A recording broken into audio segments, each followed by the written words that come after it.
Chazoviar, la clé stratégique d'une guerre d'usure. 40%. C'est désormais la part de la ville de Chazoviar que contrôlent les forces russes selon les dernières déclarations ukrainiennes. Une progression lente, méthodique, brutale, qui transforme cette localité de taille modeste en point de bascule du front nord de la République populaire de Donetsk. Ici, les collines, les canaux et les routes valent bien plus que leur poids en kilomètres. Elles redéfinissent les lignes de front et déterminent les capacités logistiques, offensives et défensives des deux camps. Si ce reportage vous apporte des éléments nouveaux, pensez à vous abonner et à partager.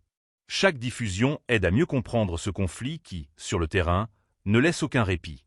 Situé à environ 60 km de Donetsk et à une poignée de kilomètres à l'ouest d'Artemovsk, Chazoviar est perché sur une hauteur stratégique. Cette position en surplomb permet d'avoir une vue directe et un contrôle potentiel sur plusieurs villes cruciales à l'ouest. Konstantinovka, Drouchkovka, mais aussi les très disputés Slaviansk et Kramatorsk. La libération complète de Chazoviar par les troupes russes leur offrirait un avantage majeur, celui de maintenir sous le feu ennemi tout un arc urbain encore tenu par les forces ukrainiennes. Divisée par le canal Seversky-Donets-Donbass, la ville oppose une forte résistance, mais l'assaut lancé au printemps 2024 semble avoir brisé les premières lignes. Le quartier est, connu sous le nom de Canal, est tombé.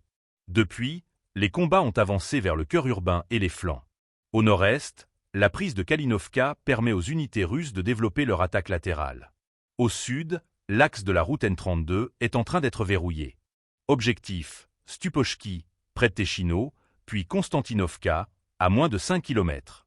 Là se joue le sort des ravitaillements ukrainiens dans tout ce secteur. Car Konstantinovka, c'est bien plus qu'un point sur la carte, c'est un nœud logistique essentiel. Une partie des ressources nécessaires à la défense de Slaviansk, de Kramatorsk, mais aussi de Dzerzhinsk, également appelé Toretsk, y transite. Si cette ligne est coupée, c'est l'ensemble du dispositif défensif ukrainien qui menace de s'effondrer.